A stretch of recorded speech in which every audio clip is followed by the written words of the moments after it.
बहुत समय पहले की बात है। एक छोटे से गांव कालीपुर में एक प्राचीन महाकाल मंदिर था।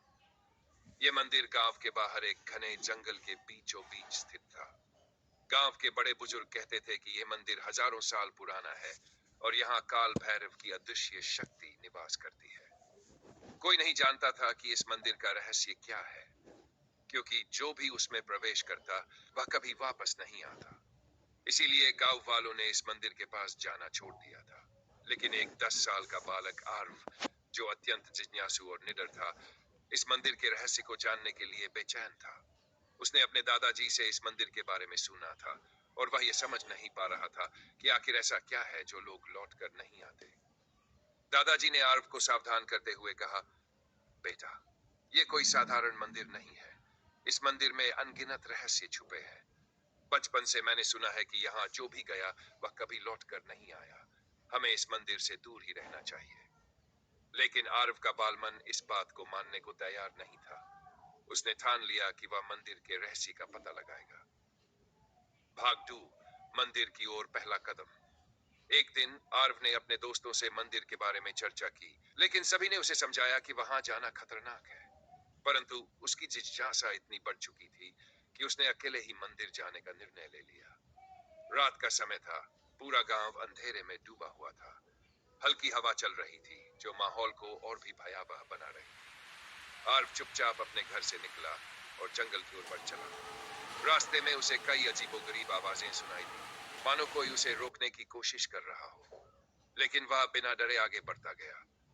जैसे ही वह मंदिर के करीब पहुंचा, उसे लगा कि मंदिर के अंदर से किसी के बोलने की आवाज आ रही है। यह कोई मंत्र था जिसे वह समझ नहीं पा रहा था।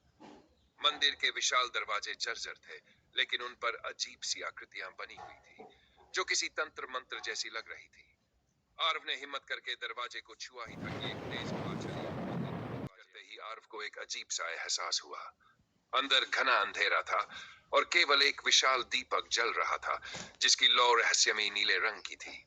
मंदिर के चारों ओर अनेक मूर्तियां रखी हुई थी जो देखने में डरावनी लग रही थी।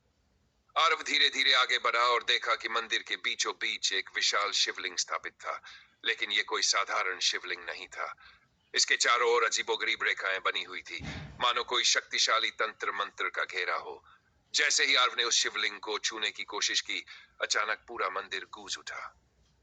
कौन हो तुम? यहाँ क्यों आए हो? यह आवाज इतनी भयानक थी कि आर्व का शरीर कांपने लगा। लेकिन उसने हिम्मत जुटाई और जवाब दिया, मैं आर्व हूं। मैं बस इस मंदिर का रहस्य जानना चाहता हूं। भाग, महाकाल का आदेश। जैसे ही आर्व ने यह कहा, मंदिर के अंदर अचानक आग की लपटें उठने लगी और उसके सामने एक विशाल काले रंग की छाया प्रकट हुई।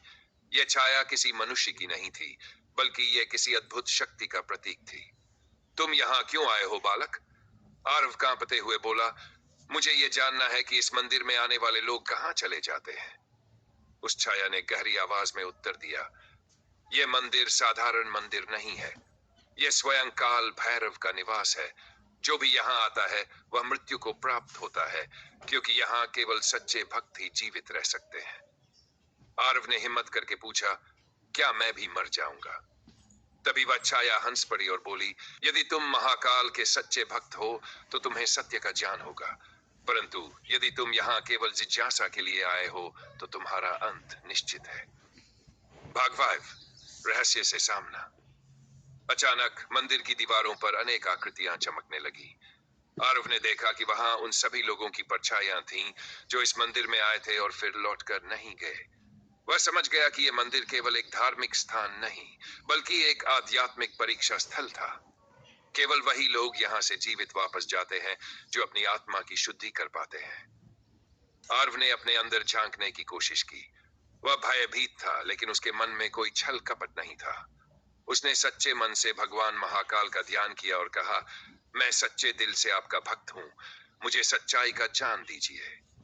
तभी मंदिर में तेज प्रकाश हुआ और आर्व ने खुद को मंदिर के बाहर खड़ा पाया। भाग 6, गांव वालों को सत्य का ज्ञान। सुबह होते ही आर्व गांव लौटा और गांव वालों को मंदिर में घटी घटनाओं के बारे में बताया। पहले तो किसी ने उसकी बातों पर विश्वास नहीं किया, लेकिन जब उसने उन सभी लोगों की परछाइयों के बारे में बताया, तो गांव वालों को यकीन हो गया कि यह मंदिर वास्तव में साधारण नहीं है। गांव के बुजुर्गों ने माना कि यह मंदिर एक परीक्षा स्थल था, जहां केवल वही टिक सकता था जो सच्चा भक्त हो। इसके बाद गांव वालों ने मंदिर को भय की दृष्टि से देखना बंद कर दिया और वहां महाकाल की सच्ची आराधना करने लगे। धीरे धीरे मंदिर का रहस्य उजागर हुआ और गांव में फिर से शांति लौटी।